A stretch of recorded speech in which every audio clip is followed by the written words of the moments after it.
State University. This is a unique public-private partnership designed to provide first-generation, low-income, and underrepresented students of color with access and opportunity while building a career pipeline to travelers. Dr. Wall also serves as an adjunct lecturer for management and organizational philosophy, psychology, teaching courses at both the undergraduate and graduate level. Kate's first career was in the amusement industry, where for 28 years she served in leadership and executive management positions. Kate served as the first female president of the New England Association of Amusement Parks and Attractions, as well as its executive secretary and treasurer for many years. Kate's academic career is teaching-centric. She earned Central Connecticut State University's Excellence in Teaching Award in 2009. During the pandemic, she received the Provost's Award for Online Teaching Excellence. Kate holds a Bachelor's of Science degree in Physical Education from Westfield State College in Massachusetts, Master's of Business Administration from Western New England College, Master's of Organizational Behavior from the University of Hartford, Doctor of Education from Teachers College, Columbia University. Well, thank you. I'm happy to be here.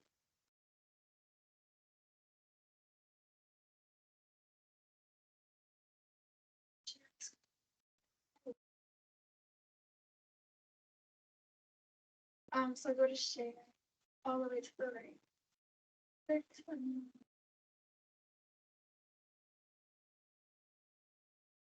You can click on one.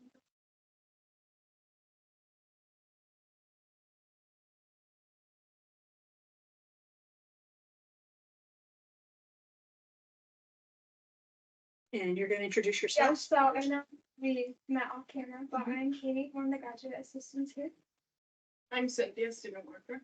I'm the coordinator here. Jefferson, student volunteer. Amelia, student assistant. Thank you very much. And I'm Dr. Kate Wall. So it's very nice to be with you today. Thank you. It's been in the making for a while. Dr. Mahoney and I have been talking about this for a while, so I'm happy to be here today.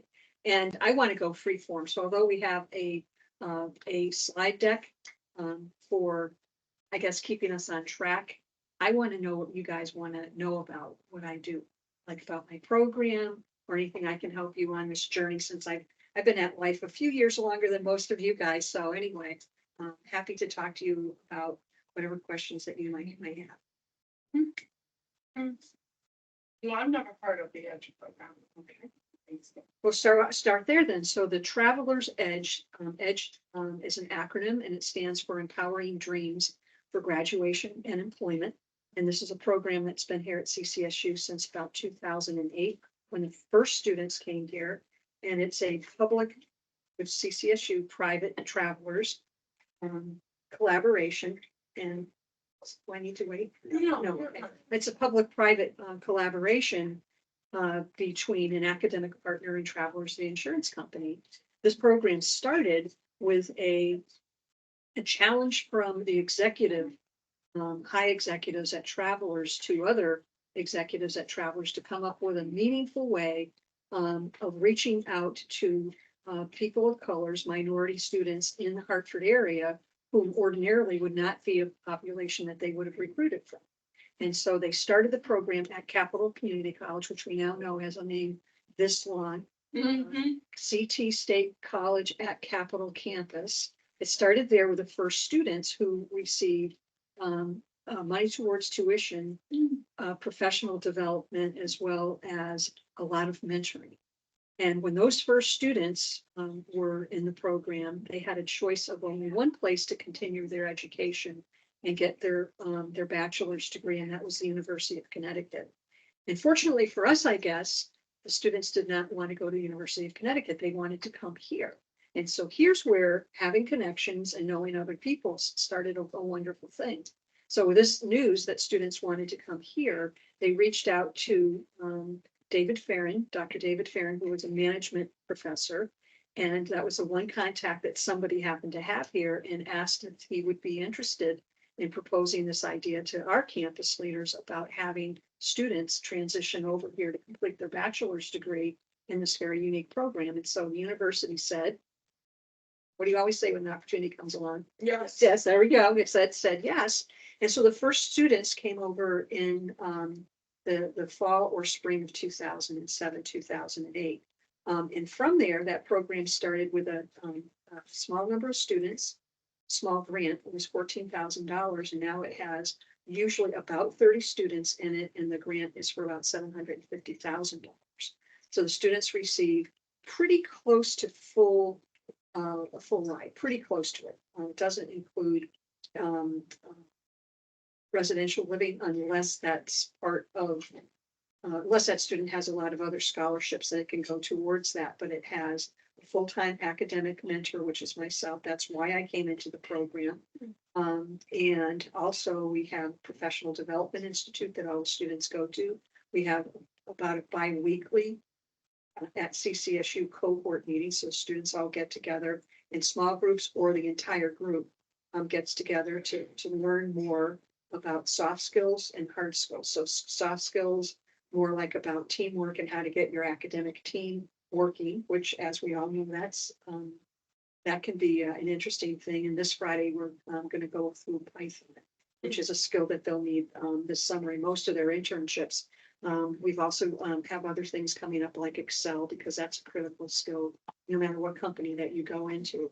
And so we have the largest program here at CCSU. The program is now in multiple states with multiple students in it. We have the largest program and the most successful in the travelers. They call it the ECHO system. So I'm really proud about that because it takes a lot of hard work to get that from here.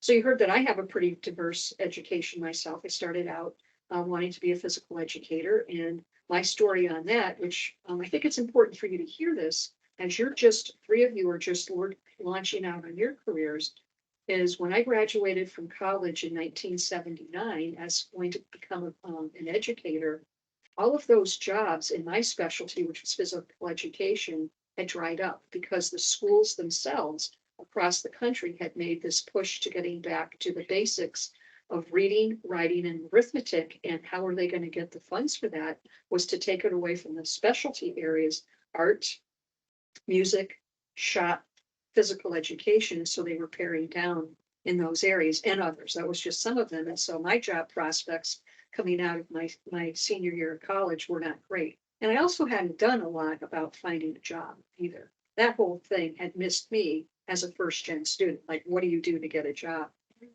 And so I turned to my network. I turned to the summer job that I had had for 4 years and had done pretty well in at Riverside Park in Agawam, Massachusetts, which is now Six Flags New England. And I got fortunate because they were expanding their management team. And I applied for a job as the personnel manager, not knowing a thing about it or what to do other than what I had known from being around the park. And I got the job. And one of the reasons I got the job, was an interesting one, is there were 3 other people that applied for the job. And none of the 3 of them would commit to something. And that was that they would have to get their master's degree within 5 years. And that park was willing to pay for it. But none of them wanted to make that commitment that they would be there for 5 years and that they would have to get their master's degree. And I looked at it as like, yeah, sure, why not, right? I did not want to go right into a master's degree. I had, as you guys are experiencing, 12 years of public education and my college education, and I was pretty tired of the grind. However, with this challenge out there, I needed to do something. Well, being typical first gen student, what did I do? I did nothing, right? I knew that deadline was there. It wasn't going to move. And it was my mother who said to me after about a year and a half, you can either continue to do what you're doing, which was go out drinking with all of my coworkers pretty much every night. And at the end of 5 years, you won't have a job, you won't have a degree, but you'll probably have damaged your liver, or you can get off of your butt and start figuring out what it is that you're going to do. Wasn't that great career advice? I mean, it went right to the heart and was really succinct, and it gave me the idea. And so I said, okay, right. So I have an education degree, and I was really into training and all that kind of thing in the personnel area, which I was good at. But what I didn't really know was business. And so I decided I would get an MBA. So I started that. It took me 5.5 years to do it. The MBA was great. Some of the classes I loved, and some of the classes I made my way through. I'll just leave it like that. I made my way through it. But at the end of the day, I did very well in my MBA program.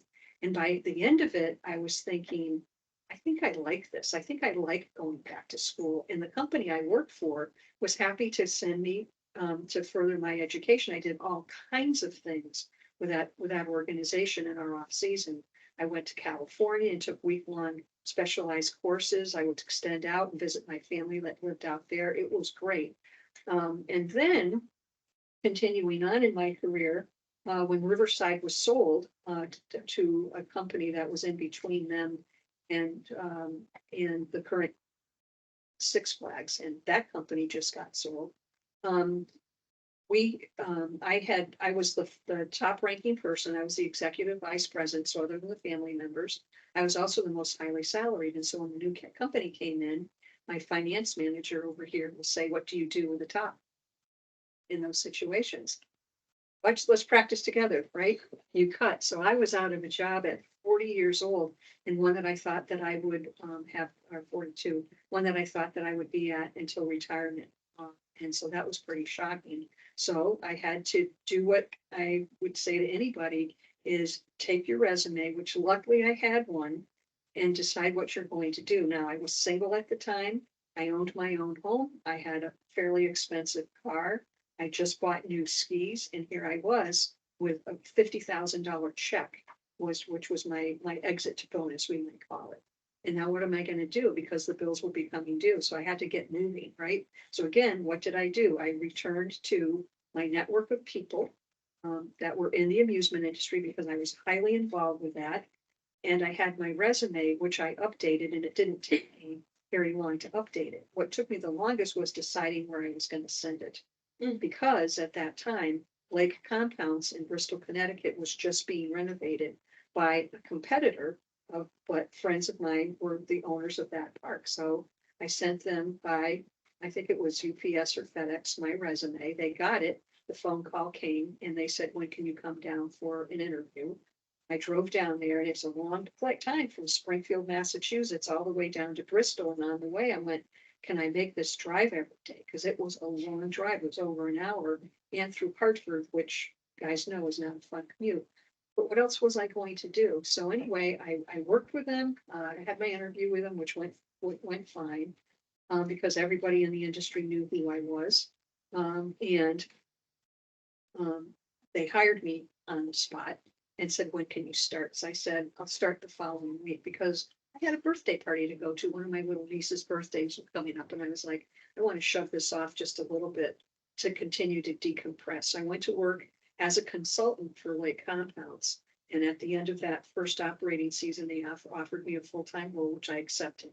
And I worked there for about 4 years, met my husband, or the person that was going to, did we get married? Yeah, we did get married when I was there. Met my husband. And during that time, I went on and completed a second master's degree. And unfortunately, along that pathway, some fatalities happened at my compounds in areas that I was responsible for. And they really pretty much were devastating. I'll just put that. And so when I was at the University of Hartford studying organizational behavior, I made it my mission to figure out why that accident happened because all of the people who investigated it, in addition to myself, I couldn't quite figure out why this would happen. And so academically, I studied that at the University of Hartford, won the President's Award for my research, had the highest GPA honors, and I was all that. It took me 5 years to do that, that degree as well. But I had an answer to my problems. And one of the answers to my problems with that was my mentor. So I want to wrap in mentoring here, who was one of my professors, said to me, you belong in a doctoral program, and I suggest you go to Columbia University, which I thought, look at, I'm first gen, no way they're going to let me get me into Columbia University. So I applied there in a couple other places, like Capella. You've heard of Capella. I got into Capella, but I also got into Columbia University, and that's where I decided to go and pursued my education there. During that time frame, when I was doing all this, I had an opportunity to learn how to teach college from my mentor, and that was great. I was at University of Hartford for quite some time. Then I transitioned over here and I've been here now for coming up on 19 years. So that it's all kind of neat that this very diverse spectrum of different things, but what was helpful to me is listening to mentors, following their advice, being very, very involved in the community, whatever that was for me. So at the time it was the amusement industry. So I was heavily involved with its trade associations and knew everybody in those areas, volunteered to do things, did projects, got on their leadership teams so that people knew who I was. And I also, it's not in my bio, but I also was one of the first women in the International Association of Amusement Parks and Attractions who was not the wife or spouse of somebody that owned a park. So I was a real park worker that made my way up into that. So I became very well known at the international level as well. So that when I needed something, I put so much into the community that when I needed something from it, it was coming back to me. And one of my friends who owns a park in Pennsylvania would say to me, if I would need something from him, which a couple of times I did, he'd say, "You put so much candy in the candy box, it's now time for you to take a piece out." And I always thought that was a neat thing to say, is you're putting so much into the community and now you're asking for a piece out. I have no problem with that. So that's how I wound up here. And I wound up in this program because the fellow, Dr. David Farron, who was managing it, he had a problem. And the problem was that there were some of the students in the program were not academically performing. As a matter of fact, with the one student that he called me about at the end of the semester had a 0 GPA for that semester, which pretty much meant that they had not attended anything. And it was devastating to him because he's like, my door is open. Why aren't these people coming through it? Well, as we found out, there were a lot of reasons that wasn't happening when somebody, is fearful of facing things that are going on in their academic life. So that's how I got to this point that I'm at. So the Travelers is a wonderful company to work with. They're here on this campus a lot, supporting not only this program, but they have a program that you and your viewers that might view this later, I want to make sure that you're aware of it. They're on campus on Wednesdays or virtually on Wednesdays doing something. Something's called Travelers Career Conversations, where you can meet with somebody for 30 minutes and talk with them about anything. It's not an interview for a job at Travelers, but it could lead to something down that road. So you might want to talk to them about how did they wind up in an insurance field. Not most people don't decide coming out of college that they're going to go and work in insurance because they don't know what that field is all about. I've been working with them for 18 years now, something like that, and I have not yet met anybody that sells insurance. They're finance, accounting, a lot of jobs in tech.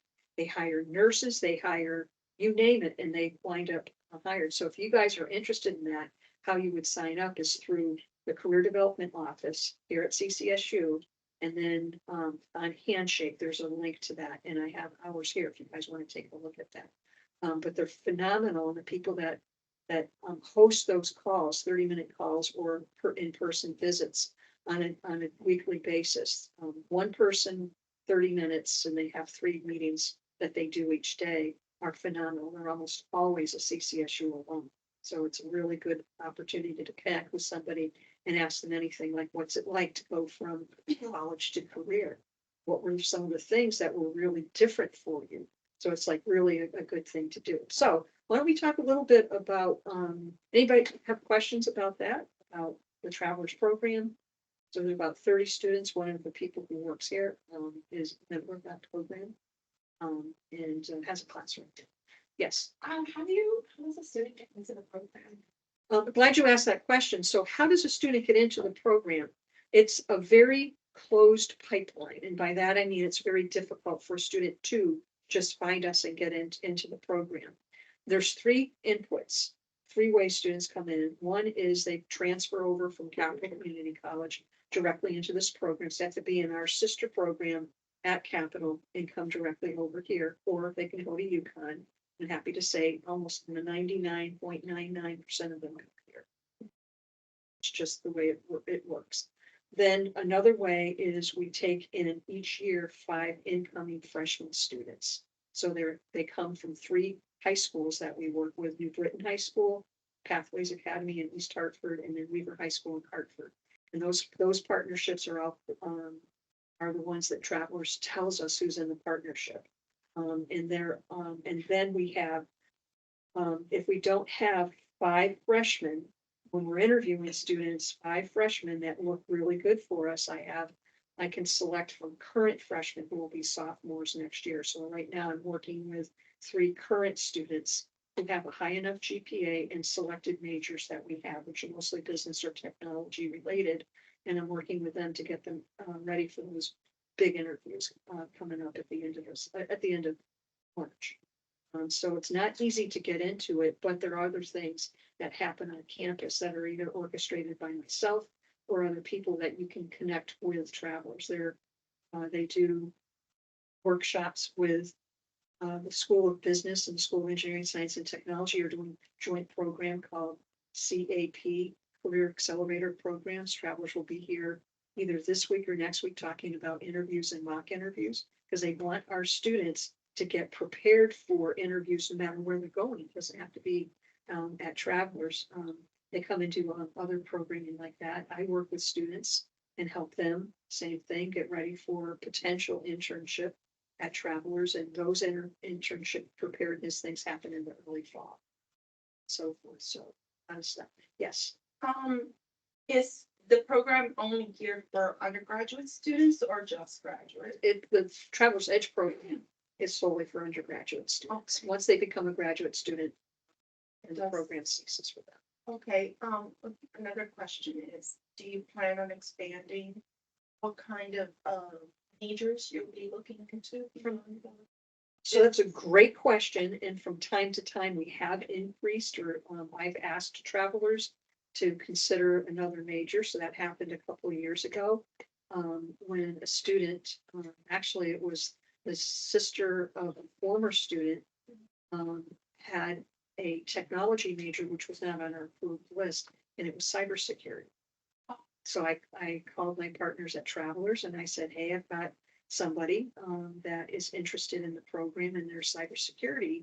Can you ask the lead team at Travelers whether or not that could become a major? And overnight it was approved because it's just so relevant to what happens. But Travelers is usually the one that makes that call. So the majors, the names of the majors might change from school to school, but it's essentially what is the content of that major. And so that does not mean that Travelers outside of this program is not interested in students who are, for example, English and history majors. That is not the case. I know people who work there that came from CCSU that were in those majors. It just, this program is designed particularly to make students who are in those majors aware of the opportunities in insurance and financial services. So their program, their guidelines, I just shoot it through shoot it through. You're the messenger. Yeah, yes, I'm the manager, yeah, yes. So just to clarify, you can only get into the program as an incoming freshman or as a freshman. As an incoming freshman, or as you're moving up into your sophomore year, you're selected during your freshman year at the end of it. Yep, and then as a transfer student from Capital Community College. So as you can imagine, when people hear about this program, and they hear about the amount of supports that we have, including academic coaches in accounting, math and statistics and computer science, and they find out they're dedicated just to them. That's the only people that they work for in this capacity. Then people want in because almost all of my students, 95% of them do internships at Travelers, and those internships lead to full-time employment.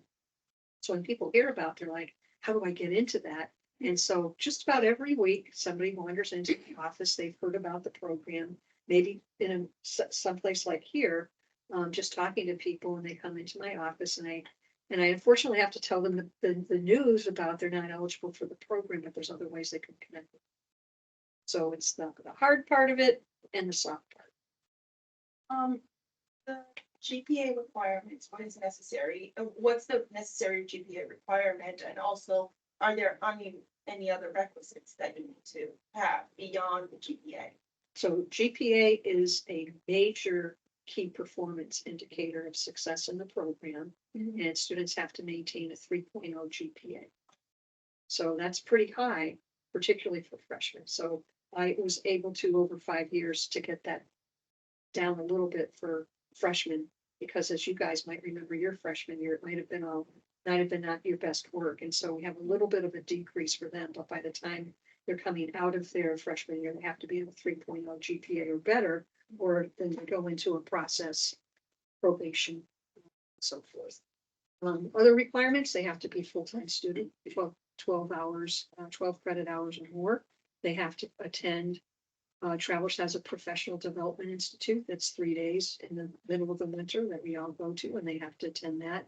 And there's about 18 things altogether that they have to do, which are mostly about meeting with their peer mentors, meeting with their regular mentors,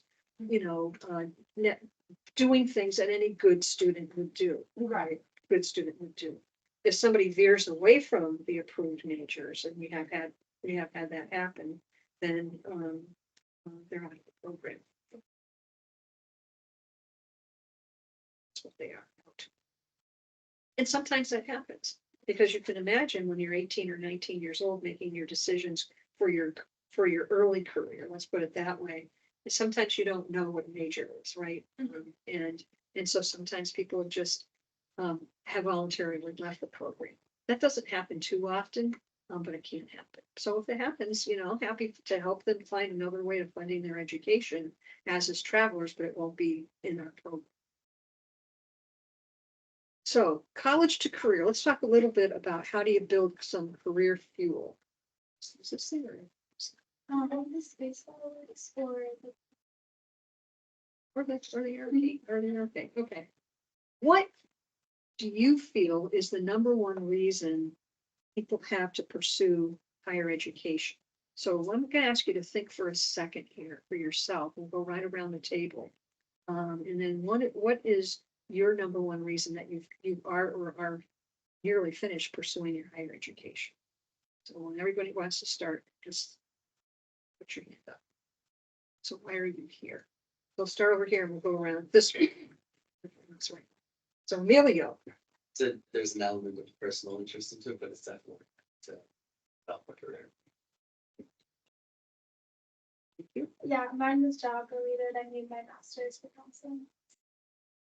Mine was passion, honestly. That's why. Mine is to make myself more therapy pro.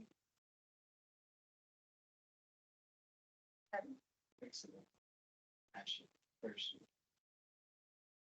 the most difficult question that I was asked in my doctoral education was at a table about this size by one of my professors, whose name is Marie Volpe. And she asked us, we're at a particular point in our education when we're getting into the critical parts of it. And she asked us that question on a Saturday afternoon. And I sat there and thought, my goodness, that is a profound question. Why are you here? And so one of the reasons I wanted to bring this up is my belief is that students are here in college is to develop what we might call career fuel. As a matter of fact, there is a gentleman, I'll introduce you to his work. And he says it's exactly why you're here. And then how do you do that? What is career fuel and how do we develop it? And I'll introduce to you another name by somebody whose work is on, she has a TED Talk, which is phenomenal. Her name is Carla Harris. She's in the finance field. And Carla Harris was the first African-American woman at Morgan Stanley, a huge investment house that rose and ascended up to executive leadership. And so she is also an author and a world-class opera singer. The lady's got street cred. She really gets things done. And what Carla Harris says that what we need to do in order to grow in our careers, and I think this is also to growing in your academic career while you're here, is two things. One is you have to have performance currency. You have to do that which is asked of you and a little bit more academically. And you also have to develop relationships. Those two currencies, performance and relationships. A lot of people, when they get into their career, so I'll give you a little bit post-graduation, thinking about what your careers are going to be like in those first few years, is they don't work on building a career. Building a network of people. They're not interested in networking. They think it's kind of an awkward or hooky thing to do is to go and talk to people, and so they refuse to do it. And they're only worried about what their individual performance is like. And in most organizations today, you're working in a team, or you're working on team projects all the time, and so they can make really lousy team members. And so if you're only performing for yourself, and you're not performing for other people, and you're not doing that which is asked of and a little bit more, but you're doing just enough to get by. You think about even students that you might know in the classes that you're attending, then it makes it very difficult to keep you employed. As a matter of fact, when budget cuts come, remember, he's the guy that's going to do that. Okay. When the budget cuts come, then you put yourself in a position of being most susceptible of not finding a job or not keeping your job.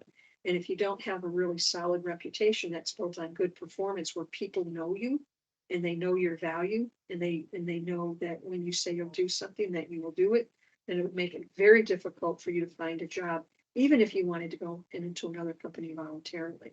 So career currency is performance currency, and it's also who you know in a good way. Because somebody at the top of that organization needs to know who you are to be talking about you in a table like this when it comes around to who's promotable, who's going to get the bonuses, what is the next step in Emilio's career progression or in Katie's career progression, and do we have the resources to move them in that way? So these conversations happen, they happen here, they happen in your departments. Your educators are also looking at who's doing well and, where do we need to, help people out. So those conversations happen, but a lot of people aren't aware of them until everyone else is getting promoted except you, or getting the opportunities except you. And then you kind of start wondering why. So the reason you're here is to build your career fuel, which includes how are you going to do well, and then how are you going to link in with people. So that's my career fuel button. Okay, that thing is on fire. That's somebody that's doing a great job, right? So building career fuel has 5 elements to it, and this is based on the work of Brian Featherstone-Hahn, who is the chairman and CEO of Ogilvy One Worldwide, which is one of the largest advertising organizations in the United States.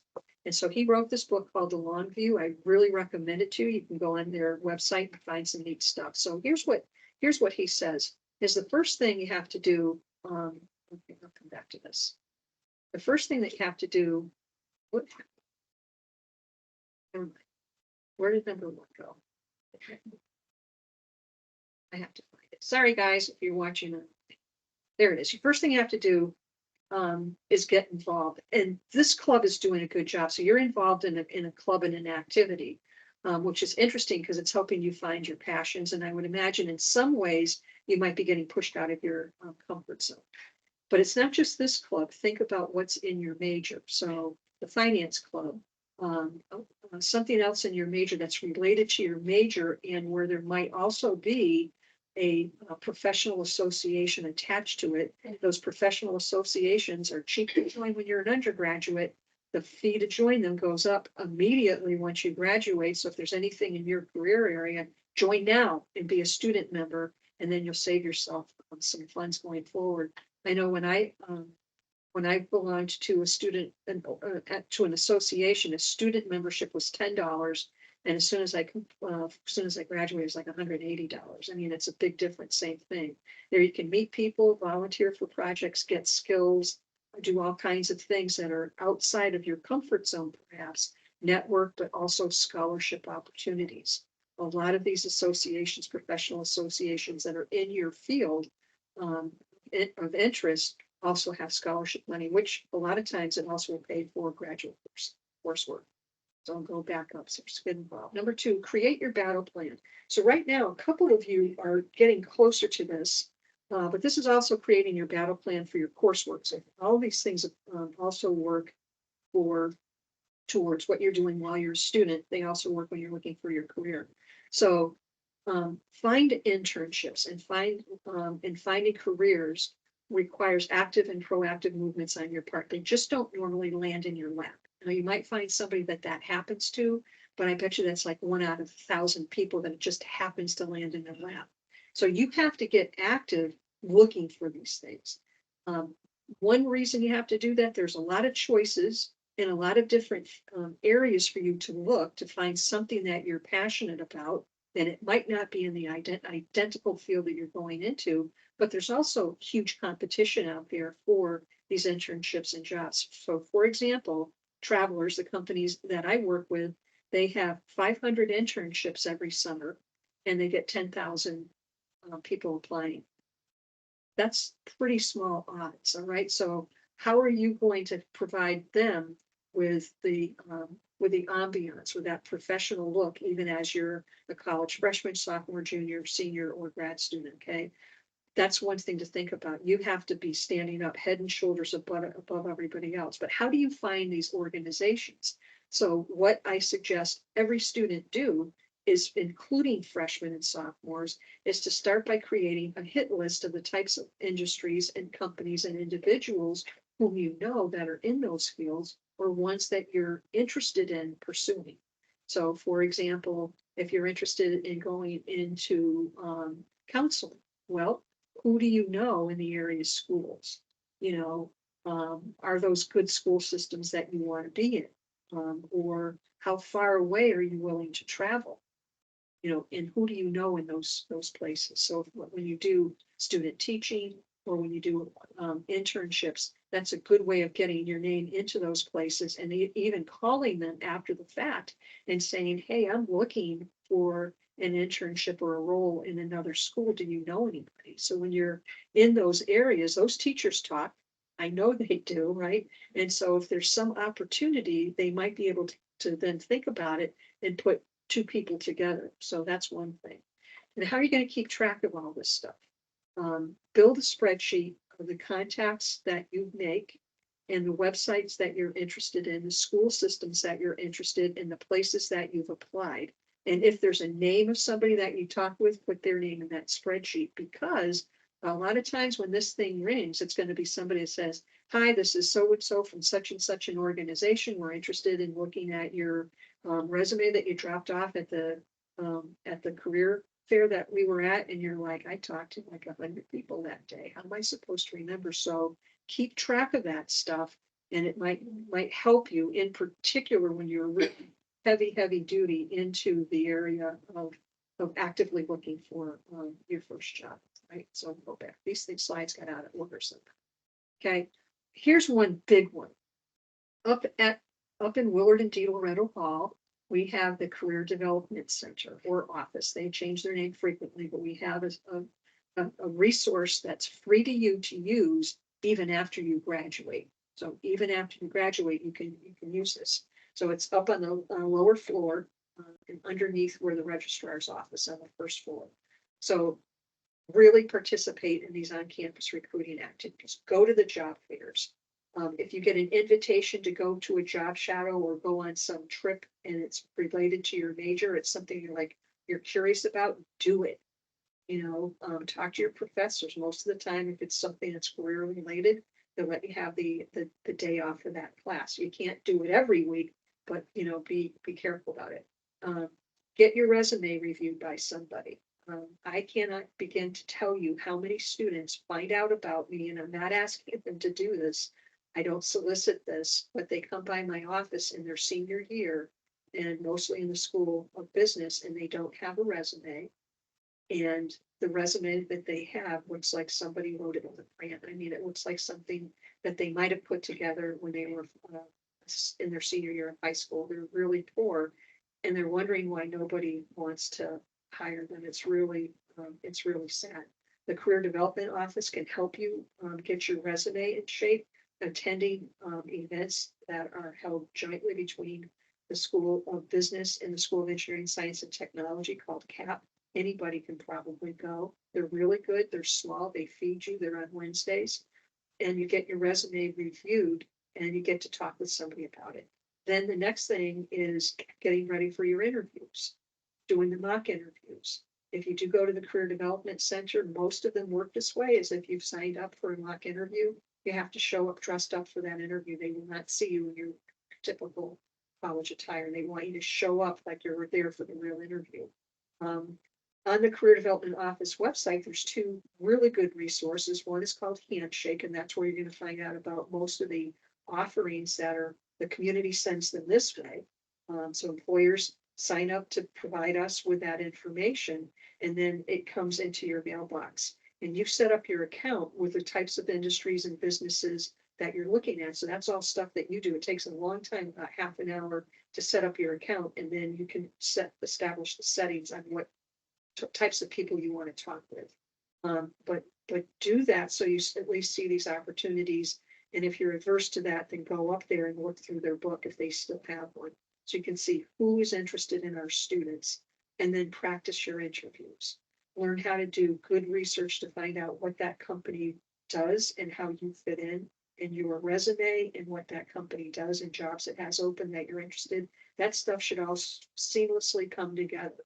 So it's one resume for one kind of job, and keep those separate on your computer too. And make sure you send the right resume to the right company. I made that mistake one time. As soon as I hit send, I went, oh no. And I never got a call back. It's the only time that ever happened. I was just mortified, right? So keep things straight. But go to events on campus and meet people, including alumni events, and which is going to come up in a minute. Okay, so build your networks and use your connections. So think about family and friends that you have and companies that they know about. Alumni, there are 80,000 alumni at CCSU who work in the state of Connecticut. Not for the state of Connecticut, who work here. And so that's a lot of people that you can find through LinkedIn and get an informational interview with them to talk about that industry. Everybody wants to talk about themselves. How did you, how do you like it there? Tell me a little bit more about it. And also your professors, okay, in addition to the career development office. So the number of students that use these resources is really small. It's really too bad because they're really good. I can tell you this, the research says that people who use connections that they have and that they've built have a response rate when you're sending out the resume for an interview or for other requests of more than somebody that doesn't have connections. So if somebody's kind of saying, could you take a look at this? This is part of the family and friends connection. This is somebody I know. Could you take a look at it? It's much easier for that resume to get reviewed than somebody that you don't know. Okay. But do your homework. One of the first questions that's going to come up in an interview is going to be, tell me a little bit about yourself. And the second one is going to be, what do you know about our company? And you don't want to fumble either one of those opportunities, because if you don't, if you can't tell people a little bit about yourself, which is not reading from your resume, who you are and what you're passionate about and why you applied for this organization, then they're going to start thinking this person isn't serious. And if you ask about a company you've applied for and you don't know anything about it, then that's going to be a tip off to that organization that you're really not serious about it. So you want to do both. So learn about the company. You can find out through Google, through LinkedIn, through social media, through Wikipedia. There's all kinds of resources, and there's no excuse not to have done your research in advance. As a matter of fact, to do it puts you, it's a requirement, but if you've done it well and can articulate it well, then it's more likely that you're going to get moved on to the next interview. Sometimes you might have 2, 3, even 4 different types of interviews with the organizations. So at Travelers, they have these things I mentioned about career conversations. And I would encourage you to, like, give the members that you have, is to get them up to the career development office or through Handshake to sign up with them, because there's a lot of openings and a lot of opportunities for people to just, hey, could you, I'm interested in applying for a job in this category. Could you just do a mock interview with me? It might even be in a different company, different kind of organization, and they'll just like see how you sound, right? So it doesn't have to be Travelers related, although when it is, it's a neat flow. Okay, so stay in the game. Here's the interesting facts about job searches is it's like a 95% rejection rate, and that's normal. So if you put out 100 resumes, it's likely that 95 of them are going to be rejected, and you might get five people interested in it. Okay? if you have people who know you and they know you and your good work because you did an internship or something, or you know Dr. Mahoney or something like that, and they can say, hey, this is a really strong person, I think we should take a look at them, then that number of 5 gets multiplied times 10. Now it's more likely that half of the time they'll bring you in for an interview. So it's really important that you realize there's a lot of competition out there. What you do as a student here, beginning in your freshman year, all the way through, will create that career fuel to move those odds more in your favor, but stay with it, reflect, adjust, and learn. I want to tell you 2 stories about why this is important. Okay. So a number of years ago, I was teaching a course in the MBA program, which I called career architecture. So it was for graduating MBA students. And it was to help them figure out how to improve their resume, how to do better interviewing, and how to build up essentially their career. Now you can imagine people coming out of a program were saying, this should have happened when I was at undergraduate. I'm like, I agree, but this is the gig I have, so let's kind of roll with it. And so I had a former student that had taken 2 courses with me as an undergraduate in that class. And he came to my office and I said, it's really nice to see you. I'll call him Bob. It's really nice to see you, Bob. And he's sitting at the table in my office and he started crying, started weeping, and then he started crying. And I thought, wow, this is really unusual. And so I said, what's wrong? And he said, I didn't say anything in class, but he said, I've been out of work for 18 months.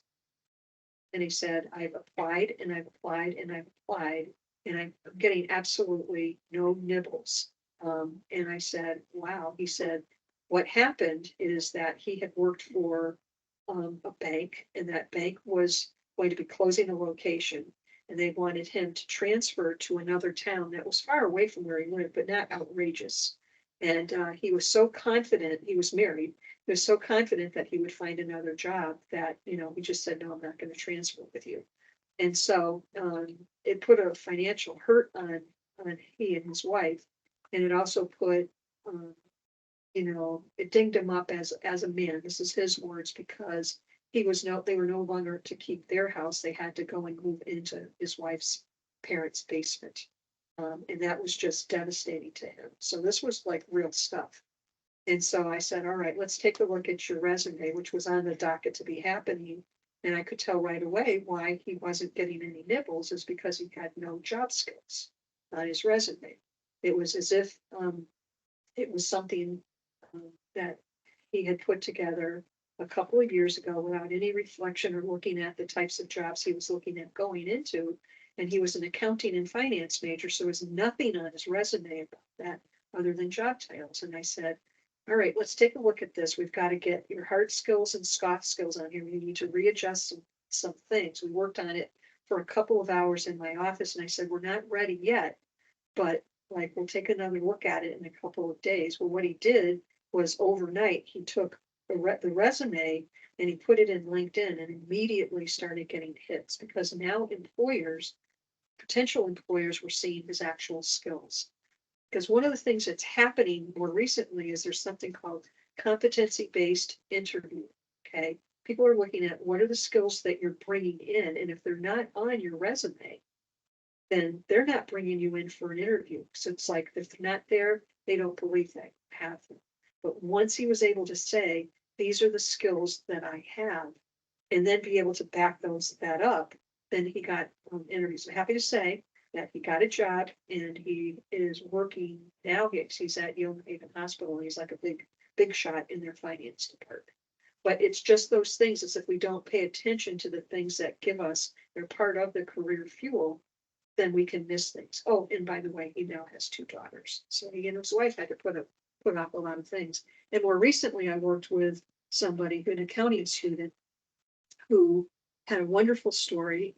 So she was just finished an MSA a couple of years ago and hadn't gotten any nibbles on her resume. And she had spent about 10 years working in the Army, and had been constantly promoted there, but she wasn't getting any nibbles, and she was starting to get desperate. And one of the things she said to me is, one of the things I'm most worried about is that I was out of the job market for a period of time. And I'm like, well, what happened? And she said, I was taking care of my mother. She was diagnosed with dementia and I took care of her from a number of years. And I said, that is a job. That is absolutely a job. It is one of the most critical caretaking things. All these just different skills that you need to have to do that with passion. And we'll put that down as the job. And anybody that reads that, who's been through that, I don't know if you guys have, I know I have, they will understand immediately what you did, but let's put those skills down anyway. And then she too didn't have any job skills for accounting and finance on her resume. A lot of stuff for the military, which was no longer relevant, but important to her. So we moved things around, got her skills up at the top, and I connected her. Remember I said, if there's somebody that you know and like, you might move a resume forward. So I moved her resume forward with 2 companies that I know of. She got interviews with both, and within 1 week, she had a job offer.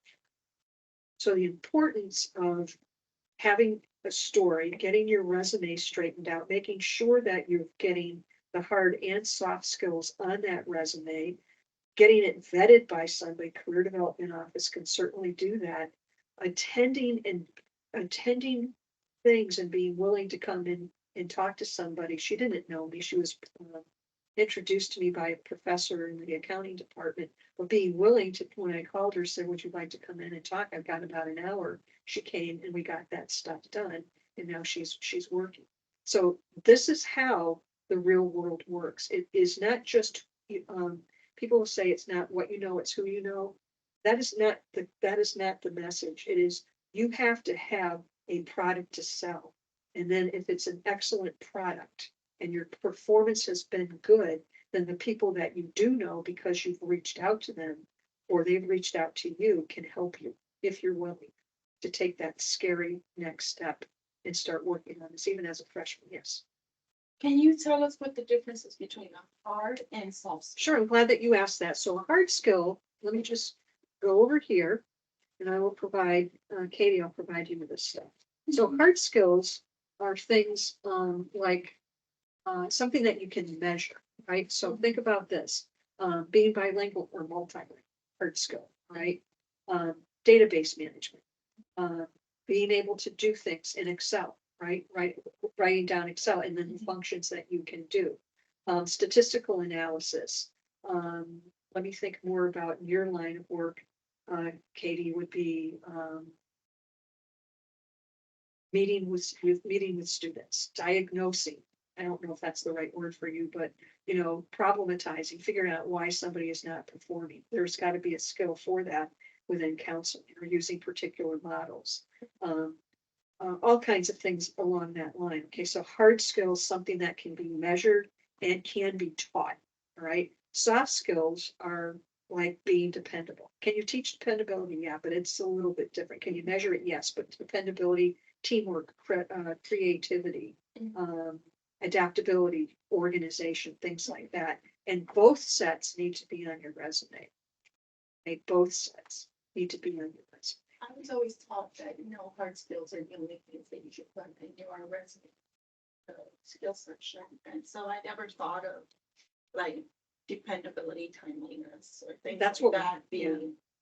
I don't know who provided you that advice, or maybe it was more than one, Mhm. but we hire for the hard skills. But if you don't have the soft skills, you're not going to keep that job, Okay. right? So it's the lack of soft skills which most people get fired over. They're a lousy team. Okay, they're not dependable. So somebody can look great on paper and maybe they wind up with a job, but if they're a doofus and nobody wants to work with them, then they're going to lose their job. But you need to have both or be able to talk about them. Mhm. So most behavioral based interviewing will say, tell me about a time when you were on a team and things weren't going well. What did you do? Another question is, how would you describe the color green to somebody who was blind? That is not a hard skill. It's going to test your critical thinking. And those are questions that can come up in interviews, even for internships. Okay, so those are the real joist of it. So if you don't know, do you guys know about the NACE competencies? National Associations of Colleges and Employers. So that they are a group of people who have come together and they do all of this, oops, where's the first page of this? They've done all of this research with employers and colleges about what are the skills that students need to graduate from college with in order to be successful in college. And there's 8 skills. And so to be considered career ready. So I'll just tell you what they are. You tell me whether they're hard or soft based on the little stuff we've had. Career and self-development. Self-development. So, Self-development. Yeah, yeah, she's saying soft skill. Yeah, soft skill. Yeah. Knowing about yourself, what your strengths and weaknesses are. Probably more on the line of soft skill, right? Communication. It's hard or soft. Starts with an S. Soft, right? It's a soft skill. We can teach things about communication, but your execution of it is going to be soft. Critical thinking. Soft or hard, right? If we're using particular like tools, like not database, like tools. If you did you take Business 250? So some data analytical skills might come in there, but a lot of the critical thinking. Tell me about how you would describe the color green to somebody who is blind. That's going to come from your critical thinking. Well, a person who is blind has not necessarily had the same experiences as I have unless they lost their sight at a later time in their life. But when I think about green, it's soft and it's soothing. And I think about like grass. So I would say something like that. You touched grass and you can feel that. Interesting, one of my students is, I think it was Anna E, somebody that you guys know, we were talking about the color red. And she said, red is interesting because it can go 2 ways. It can make it think of hard stop, no danger, and anger, or at the same time, it can identify love and and Valentine's Day. What an interesting concept. I love that kid. Okay. Equity inclusion, soft or hard? Softer, right? Okay. Leadership, soft, okay. Professionalism, teamwork, soft, and technology, hard, hard. Okay. So how many of those were hard skills? 1. Yeah, right, one. So they could be embedded in here. There can be some hard skills, like learning how to put together a decent email to somebody and Right. making sure you know how to answer it and you know how to accept an invitation, an outlook. Those are hard skills, but putting that to use, how you talk to people, soft skill. How would you incorporate soft skills into your business? Oh, I would just have a little category for them right there. You get 1 page. And so you get 1 page and you can do it in columns. You can also in your descriptions that you have of the work that you've done in your internships or projects, is you can demonstrate that in the bullet points. Communicated with top management, okay, they're talking about what I just did. Led a team of 6 people through this project and we had these types of results. Okay, how did you do that? We had to learn some type of software. Okay, so you can embed them in a description of the project or work that you did that also critically aligns with the work that you're applying to do. So again, you need to know how to do this. I've done this, and here's my proof of it. Proof. When you're in an interview, they always tell you what is your strengths and what are your weaknesses. What can you say as per the weaknesses that doesn't end up hurting you as a work? I would say something that I've already been working on. Like I identified that I wasn't as strong in Excel. Mhm. So I was looking at the critical skills that I would need in Excel in my field. And I took a course where I self-studied and I'm now able to perform at a proficient rate.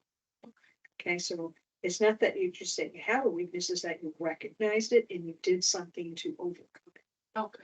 You don't want to say, I'm a lousy team member and I don't care, I'm the one that skates through and does nothing. So if you're going to mention a weakness, and sometimes they will ask that, it's something that you've reflected on, you've had feedback from, maybe a professor provided you with feedback on a paper Mhm. and said that, you needed to do a deeper dive in an area. And initially, when you got that feedback, you were annoyed by it, but the more you thought about it, it's like he or she was right. And so you did that research, reincorporated, resubmitted the paper and got the professor's feedback, something like that. Jefferson is thinking over there. It's like, So, what other questions do you guys?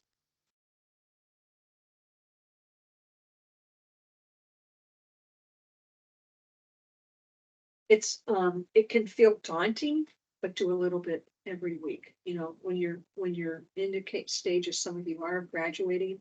And I'm so proud of you. In 9 weeks, you're out of here. So, la, la, la, la, la, la, la, you're out of here. And then it just starts the next phase of it. But I'm very proud of you guys. Thanks for inviting me to this today. It's been fun. And, if you have any questions, reach out. Okay, Thank you thank for you so coming. much. We appreciate your time. Sure.